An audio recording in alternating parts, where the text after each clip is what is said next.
Throughout history, there has always been something interesting about the idea of mortal men becoming gods. This act can be seen across various ancient cultures, stories, and religions. It is often about how people, through acts of immense sacrifice, are elevated to divine status. In this video, we will dive deep into some cultures, beliefs, and stories of how some ancient people became gods through their sacrificial acts. This is going to be deep, so I'll advise you to watch this video till the end. With that said, let's get started. A sacrifice is an act of giving up something valuable, often at a great personal cost. It is what binds humanity to the divine in many cultures and can take different forms, which include the shedding of blood, a great personal trial, or the giving up of life itself. In most ancient societies, the willingness to endure hardship or even die for a greater cause was seen as something more than bravery. It was divine. It was believed that those who sacrificed not just for themselves but for others had crossed over from the mortal realm into an eternal one. These acts of sacrifice often led to deification, where the individual would be worshipped as a god. Let's begin with the story of Hercules, better known as Hercules in Roman mythology. Hercules was born to Zeus, the king of the gods, and a mortal woman named Alcmene. From birth, he was destined for greatness, but his divine lineage also attracted the wrath of Hera, Zeus's real wife, who despised Hercules as a reminder of her husband's infidelity.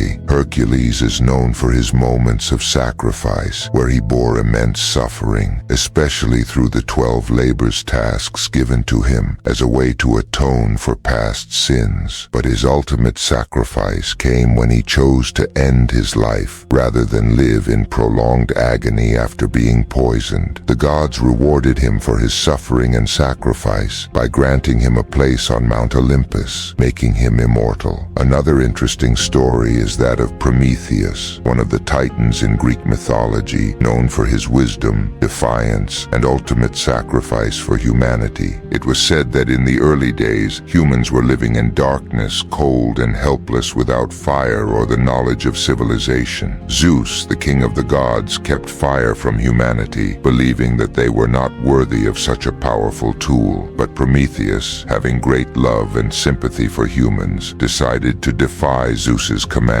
In his defiance of Zeus, Prometheus stole fire from the gods to give it to humanity. Not only had Prometheus disobeyed Zeus, but by giving humans fire, he had upset the balance of power. Zeus decided to punish Prometheus and ordered that Prometheus be bound to a rock on Mount Caucasus, where he would suffer eternally. Each day, Zeus's sacred eagle would come and feast on Prometheus's liver, but being immortal, Prometheus's liver would regenerate every night, only for the cycle of torment to repeat the next day. Prometheus became a symbol of human progress and suffering for the greater good. He gained a divine reputation that endures in mythology. Shifting from mythology to real-world history, the Romans were masters of turning leaders into gods. Emperors like Julius Caesar and Augustus were declared gods after their deaths, and their leadership and contributions were seen as sacrifices to the empire. Julius Caesar, for example, wasn't just assassinated because of his political moves. His death symbolized the end of one era and the birth of another. The Romans believed that by deifying these emperors, they were paying homage to the ultimate sacrifice they made for Rome with their lives. In Africa, the idea of rulers turning into gods through sacrifice is evident too. The Yoruba king, Sango, was believed to be a god after his death. His story involves both symbolic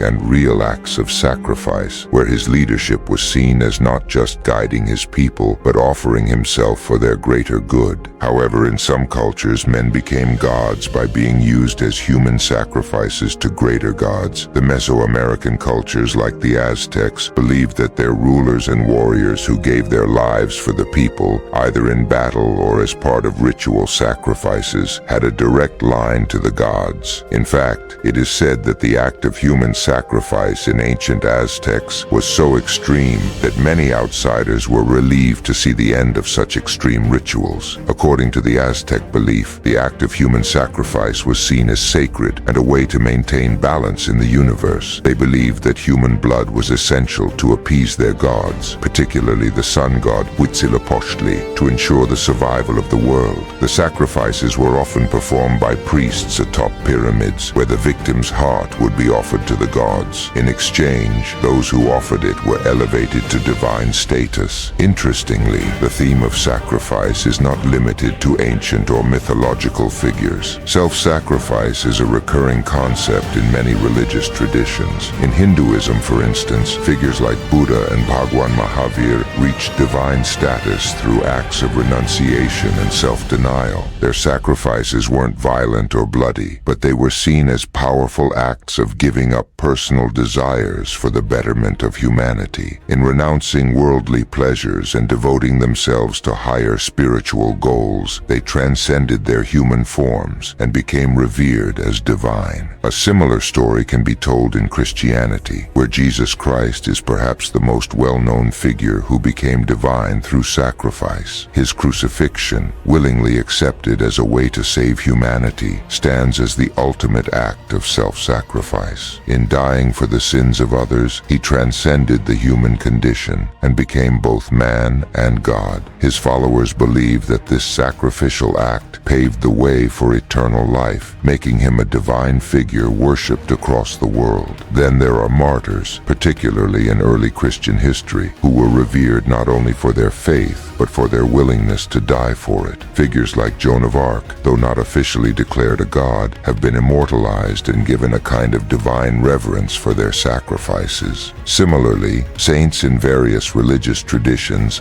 often take on a godlike presence due to their willingness to endure suffering for a higher cause. In Norse mythology, Odin's act of sacrificing himself by hanging from the world tree Yggdrasil to gain wisdom is a prime example. Odin's sacrificial act supposedly brought him closer to the divine realm, showing how even gods had to undergo sacrifice to ascend further into wisdom and power. How about our modern world? Well, today we still see the traces of these ancient ideas in how we treat figures who have sacrificed greatly for their people or causes. Modern historical figures like Gandhi or Martin Luther King Jr. have been praised by many due to the sacrifices they made for their respective causes. While they didn't seek godhood, their acts of selflessness have given them a sort of immortality in the eyes of many. To date, people still remember them for their sacrifices and all they stood for. Though they aren't worshipped as gods, their legacies reflect that the idea of sacrifice leading to godlike status is still relevant today. Do you think the concept of sacrifice leading to godlike status is something we still see today, even in subtle ways? If you enjoyed this video, follow us for more content on ancient myths and legends you don't want to miss. Thanks for watching, and we'll see you in the next one.